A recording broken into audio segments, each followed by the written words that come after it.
결혼한 지 2주년이 된 부부입니다. 저는 올해 29살입니다. 신랑은 저보다 4살이 많아 33이고 신랑 위로 1살 차이 나는 누나가 한 명 있어요. 저에게는 시누이죠. 연년생이라 그런지 둘이 서로 대하는 걸 가만히 보고 있으면 사이가 좋은가 나쁜가 헷갈릴 때가 있는데 가만 보면 신랑이 동생이면서 누나 하나만큼은 끔찍하게 챙겨요. 신우는 현재 돌싱입니다. 4개월 전에 이혼했어요. 이유는 신랑도 시어머니도 저에게 알려주지 않으세요. 임신 3개월인 사실을 신우 남편 쪽에서 몰랐을 리는 없겠고 분명히 신우가 그런 상황에서도 이혼을 당했으니 신우 쪽에서 무슨 잘못을 한 것 같기는 한데 쉬쉬하는 분위기라 이유는 정확히 알지 못합니다. 이번 신정에 찾아뵈었을 때도 평소라면 자빌 같은 거라도 시키셨을 텐데 맨발로 뛰어나오듯 저를 반겨주시고 아무 일도 안 시키신 데다가 저에게 대하는 태도가 살짝 달라진 부분이 있어서 조금 의아한 부분이 있었는데 며칠 전 구정 때 찾아뵈었을 때 사건이 터져버렸네요. 저희가 결혼한 지 2년 차가 되었지만 아이 소식이 없습니다. 불임검사는 따로 받은 적이 없어요. 누구 쪽에 문제가 있는지 알게 되는 것도 두려운 부분이 있기도 했고 아직 저도 나이가 어린 편이니 조금 더 시도해보는 편이 더 좋겠다는 생각이었습니다. 그런데 구정 때 가족들 모여있는 자리에서 시어머니가 저만 따로 부르시더니 평소에 대하는 말투와 전혀 다르게 다정한 말투로 저에게 말을 거시더라고요. 결혼한 지 2년이나 지났는데 소식이 없는 걸 보니 문제가 있어도 있는 것 같으시다며 그 문제가 저한테 있든 신랑에게 있든 그건 중요한 게 아니시라고요. 둘이서 행복하게 잘 지내면 된다고 하시면서요. 처음에는 임신 때문에 스트레스 받고 있는 저를 위로해주시는 말인 것 같아서 조금 감동스럽기도 했는데 주저하시다가 갑자기 급발진을 하시며 그런 말을 꺼낸 이유를 말해주시더군요. 신우아이가 곧 있으면 태어날 텐데 그 아이를 저희 호적에 올려서 키우라는 말씀을 하셨습니다. 순간 너무 당황해서 표정 관리도 할 수 없었어요. 제가 왜 신우의 아이를 키워야 되냐고 여쭤봤습니다. 시어머니 말씀은 신우도 이제 3살 길을 찾으려면 재혼을 해야 되는데 이혼녀인 것도 모자라 아이까지 딸려 있으면 재혼이 힘들고 따로 회사에 다니거나 일을 하는 것도 아닌데 혼자서 해도 키울 형편이 안 된다고 하시더군요. 신우가 형편이 안 되는 게 제가 그 아이를 제 자식으로 키워야 할 이유는 안 되잖아요. 그래서 저는 못 키운다고 신우가 저희 결혼할 때 도와준 게 하나라도 있냐고 따졌어요. 결혼할 때 시댁 형편이 안 좋아서 친정 쪽에서 대부분의 비용을 부담했습니다. 신우가 결혼할 때는 저는 신랑과 연애 중이었는데 그때 신랑에게 들은 바로는 신우가 있는 집에 결혼하기 위해 혼수를 빚을 내서까지 해주셨다고 들었어요. 사천의 예단비까지 비용이 상당했고 신랑이 세세하게 알고 있었는데 그 이유는 신랑이 그때 누나가 불쌍하다며 자기가 모은 돈을 주네 만에 그러고 있었거든요. 물론 그때 제가 뜯어말렸어요. 오빠 나랑 결혼할 생각 없으면 그렇게 하라고요. 모은 돈이 얼마 되지도 않는 상황에서 그 돈을 전부 신우 시집 가는데 줘버린다니. 그럴 거면 차라리 헤어지자고 발악을 해서 겨우 못하게 막았었어요. 시어머니가 그동안 저를 고깝게 보던 이유도 그때 제가 반대를 했기 때문이라는 생각이 없지 않아 있습니다. 신우 시집 가는데 시부모님이 큰 빚을 지셨기 때문이죠. 덕분에 우리 결혼할 때는 돈 한 푼도 지원받을 수 없었어요. 남편이 모아놓은 돈 5천이 전부였고 신혼집 구하는데 모자란 비용은 저희 부모님께서 해주셨어요. 아무튼 그런 섭섭한 부분이 저는 마음 한구석에 응어리져서 남아있는데 저한테 고마움을 느끼실 필요까지는 없지만 고작 한다는 말이 신우 앞길을 위해서 신우아이를 제가 받아서 키워달라니 정말 어이가 없었습니다. 거실에서 신우하고 시아버지하고 따로 있던 신랑을 불렀어요. 언성이 높아질 것 같아서 일단 주차장까지 데리고 나와서 차 안에서 대화를 나눴습니다. 가만 보니 신랑은 이미 알고 있는 눈치였어요. 차 안에서 제 눈치를 살피더라고요. 그래서 제가 그렇게는 못한다고 말을 꺼내려고 하니 제 말을 순식간에 잘라먹고는 자기가 키우고 싶다고 말하더군요. 우리 누나 불쌍하다고 하면서 아기를 중간에 데려오는 것도 아니고 태어나자마자 우리가 키우는 거니 아이도 우리가 부모님이라고 믿지 않겠냐면서 말도 안 되는 소리를 짓거리기 시작했어요. 혹시나 그 아이를 키우는 중에 우리 둘 사이에 아이가 생기게 되면 좋은 형제가 되지 않겠냐면서 꼭 신우의 아이를 키우고 싶다고 이야기하는데 정말 어이가 없고 분해서 눈물이 저절로 주르륵 흐르더라고요. 내가 5년이란 긴 세월을 함께한 사람이 맞는지 정말 그런 말이 남편 입에서 나올 거라고는 상상도 하지 못했어요. 차 안에서 서로의 의견만 소리를 질러대며 싸우다 지쳐서 신랑을 차에서 내리라고 하고 그 길로 차를 끌고 집으로 돌아가 짐 싸서 친정으로 들어갔습니다. 어디 이 사실을 부모님한테도 말할 수 있나요? 그냥 신랑하고 싸워서 친정으로 혼자 와버렸다고 했는데 친정아버지는 저를 꾸짖으셨어요. 명절날 스트레스 받는 며느리가 어디 너 혼자냐고.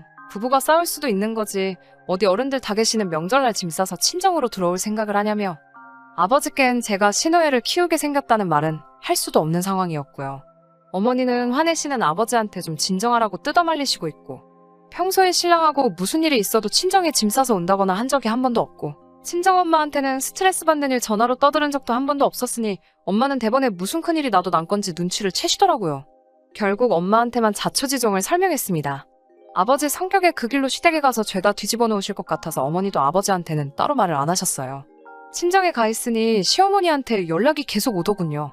어찌나 상냥한 말투로 말을 하시는지 포기를 하신 게 아니라 어떻게든 제 마음을 돌려서 신우애를 떠맡길 궁리만 하고 계신 것처럼 보였습니다. 신랑한테도 전화가 와서 친정 부모님께도 잘 말씀드리고 상의해보자고 이야기를 하는데 상의해보자는 게 신우아이 우리가 떠맡게 될 판인 걸 상의하자는 거냐고 물어보니 대답도 못하고 가만히 있더군요. 일단은 우리 부모님께는 말하지 말라는데 엄마한테 벌써 말했다고 하니 저보고 생각이 있는 거냐고 노발대발 하더군요. 화내는 걸 보니 잘못된 거라는 걸 인지하고는 있는가 보네 하니까 또 조용해지네요. 연애할 때 다른 문제로 속썩이는 것도 없고 착한 거 하나만 보고 집안 형편 뻔히 아는데도 결혼을 결심한 건데 이제 와서 보니 이건 착한 게 아니라 멍청한 거라는 생각이 다 들었어요. 결국 고민하다가 이쯤 됐으면 충분히 시댁에서도 제 뜻을 알 거라고 어머니께서 시댁에 다시 가서 확실하게 싫다는 의사를 전하고 잘 풀고 오라고 하셔서 다시 그날 저녁에 차를 끌고 시댁으로 갔습니다. 신우가 저를 잡아먹을 듯이 노려보고 서 있고 시어머니랑 신랑은 제 눈치만 보고 있더군요. 저는 신우아이 키울 생각 없다고 다시 말씀드리러 온 거라고 확실하게 제 의견을 전했어요. 결혼할 때 집도 거의 제가 해온 거나 마찬가지고 신우가 저희 결혼할 때 뭘 크게 도와준 것도 아닌데 자꾸 이런 식이면 저는 시댁과 연 끊고 살 수밖에 없다고 말씀드렸어요. 신우가 저한테 욕짓거리를 하기 시작하더군요. 지금 집 잘 사는 거 가지고 째는 거냐고 연연을 붙이면서 저를 몰아붙이기 시작했습니다. 제가 신우를 향해 지금 무릎 꿇고 엎드려 빌어도 될까 말까한 상황에 말이 지나치다고 한마디 했죠. 제가 틀린 말 했냐고 신우 결혼할 때 빚내가면서까지 지원해주신 거 생각해보라고 저희 결혼할 때 돈 한 푼이라도 받고 했냐고 따졌어요. 책임지지도 못할 아이를 왜 여태까지 데리고 있었냐고 저였으면 책임 못 질 상황이면 애초에 지웠을 거라 말하니 저보고 인정머리 없다고 그게 사람이 할 짓이냐며 또 소리를 막 지르더라고요. 자기 새끼를 어떻게 그러냐면서 입에 거품을 물고 달려드는데 참 우습더라고요. 그렇게 자기 자식한테 애착이 강하고 책임감이 있으면 애초에 왜 남한테 떠맡기려고 하는 거냐고 한마디 했어요. 그랬더니 동생이 가족이지 무슨 남이냐면서 쏘아붙이는데 애를 떠맡기는 게 버리는 거지 가족 타령을 하고 있냐며 웃기는 소리 하지 말라고 그렇게 책임감이 강하면 어떻게든 돈 벌어가며 아둥바둥 키워야 되는 게 맞지 않냐고 했더니 더 이상 아무 말도 하지 못하더군요. 결국 말이 안 통해서 저는 다시 밖으로 나와버렸고 이 사실을 엄마에게 말했더니 저보고 가만 기다리고 있으라고 하셨어요. 주차장에 잠깐 차 대놓고 있으니 2시간도 안 돼서 아버지랑 함께 차에서 내리시더군요. 아버지 표정이 울그락불그락 하신 게 이미 화가 날 때까지 나 있는 상황이었고요. 시댁에 다시 들어가니 신우가 뭔 생각으로 기어들어오냐고 소리를 지르며 문 앞까지 쫓아왔는데 제 뒤에 같이 써있는 저희 부모님 보더니 방으로 후다닥 도망치더라고요. 친정엄마가 신우에게 왜 도망가시냐 차분히 말하니 도망간 게 아니라 잠깐 방에 볼 일이 있어서 들어간 거라고 하고 다시 기어나왔어요. 양가 부모님과 신우, 저와 남편 이렇게 다 같이 모여 이야기를 했는데 아버지의 화난 모습에 비해 큰 싸움은 없었습니다. 이런 몰상식한 경우가 어디 있느냐고 따지시는 저희 부모님 말씀에 시어머니는 어차피 저랑 신랑 사이에 아이가 없는데 아이를 같이 키우면 금술도 좋아지고 하지 않겠냐며 어디서 생판 모르는 애 입양해 오는 것보다 신우아이를 데려다 키우는 게 더 정이 가지 않겠냐는 말도 안 되는 주장을 펼치셨어요. 신우는 옆에서 2년이나 애가 안 들어서고 있는데 지금부터 노력한다고 되겠냐고 툴툴대더군요. 신우도 지금 뱃속에 있는 아이 결혼 3년 만에 가지신 거 아니냐고 했더니 지 얼굴에 지가 침 뱉은 거 알고 또 묵비권을 행사하네요. 저희 엄마도 듣고만 계시다가 신우는 아이가 없어도 재혼하기 힘들 것 같다고 한마디 하니 신우 얼굴이 시뻘개지는 게 뭐 하고 싶은 말이 있는 것 같은데 하질 못하고 속에서 분통만 삭히고 있는 것 같아 속이 다 시원했습니다. 친정어머니께서 말을 이어가시며 신우가 아이 엄마인데 엄마가 애를 키워야지 왜 애를 포기할 생각만 하냐고 금전적인 상황이 여의치 않다면 그때 가서 가족들이 서로 도와줄 수도 있는 건데 왜 해보지도 않고 여태까지 배불러 가지고 있던 아이를 버릴 생각만 하냐고 타이레듯 한마디 하셨어요. 누가 들어도 신우를 놔무라는 말씀이었는데 시어머니는 그새를 못 참고 얼굴이 활짝 펴지더니 저희 어머니께 사돈이 그럼 어디까지 도와주실 수 있냐고 물어보시네요. 옆에서 화만 꾹꾹 참고 계시던 아버지가 지금 저희가 이 자리까지 와서 이야기를 하고 있는 게 이런 어이없는 소리 계속 듣기 위해 온 걸로 보이십니까? 라고 한마디 하시니 순간 그 자리에 있던 모두가 조용해졌어요. 신랑은 옆에서 내내 죄송합니다 소리 말고는 아무 말도 하지 못하고 있었고요. 결국 저희 엄마가 상황을 정리하고 나왔습니다. 신우에게는 신우가 재혼을 하든 말든 그거는 저희가 신경 쓸 일이 아니지만 앞으로 이런 말 꺼내지 말고 저희한테 이런 짐 지우지 말라고 하셨습니다. 자기 자식 자기가 책임져야지. 버거워서 못 살겠음 그때 가서 도와달라고 부탁하라고 하셨어요.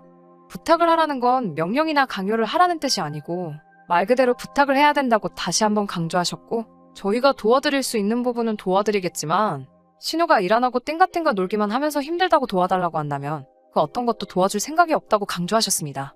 시부모님께도 신우에게 충분한 설명을 한 것 같으니 더 말하진 않을 거라고, 그리고 신우 미래 때문에 아이를 애들 호적에 올리라 이런 이야기 하실 거면 차라리 사돈 내에 호적에 올리시라고, 그렇게 하시면 갓난쟁이라도 저한테는 손윗사람 대접하도록 똑바로 교육시켜놓겠다고 하시며, 또 한 번만 이런 식으로 집안 뒤집는 일이 일어난다면 그때는 이혼시킬 수밖에 없겠다고 말하고 상황을 정리했어요. 며칠 전 일이라 상황은 이렇게 정리가 되었습니다. 신랑하고는 관계 회복이 되질 않아서 그때부터 각방 쓰고 있어요. 밤이 깊어서 저 혼자 이렇게 사연으로 적고 있습니다. 아직 상황이 정리된 거지 완전히 끝난 게 아니라서 앞으로 어떤 일이 일어날지는 저도 모르겠어요. 이혼까지도 확실히 생각하고 있고, 집에 돌아와서 남편에게는 진명이는 제 단독 명의로 돌리겠다고 말했습니다. 어차피 이 집을 구하는데 남편이 혼수해온 거 말고는 기여한 바가 없고, 대부분이 저희 부모님이 마련해주신 자금이니 불만이 있어 보여도 아무 말도 못하더라고요. 그리고 공동으로 양가에 용돈 보내드리고 있는 것도 끊기로 했습니다. 각자 돈 관리 알아서 하고 생활비 제외하고 남는 돈은 알아서 관리하자고 했어요. 그 돈으로 시부모님 용돈을 드리던 신우한테 주던지 조카 선물을 사던지 생활비만 주고 나면 남는 돈은 신랑 알아서 하라고 했습니다. 앞으로 있을 시댁 행사에도 신우가 확실히 마음 고쳐먹고 진심으로 저한테 사과할 때까진 저는 참석하지 않겠다고 했습니다. 며느리 할도리는 앞으로 신우가 저한테 하는 거 봐서 하겠다고 말했어요. 누나라면 껌뻑 죽는 신랑이었으니 저보고 그건 너무하지 않냐고 몰아붙이는데, 그게 너무하다고 생각하면 그냥 갈라서 자고 신우애는 오빠가 혼자서 키우면 되겠네 하고 이야기했습니다. 그 말에 입만 대빨 튀어나와서 아무 말도 못하고 그때부터 오늘까지 저랑은 집에서 서로 없는 척 지내고 있습니다. 언젠가는 이 일도 그냥 있었던 일로 지나갈 수도 있겠지요. 다만 이날의 일이 저에게는 평생 상처로 남을 것 같은데 앞으로 여태까지 행복했던 결혼 생활로 돌아갈 수 있을까 하는 생각이 드네요.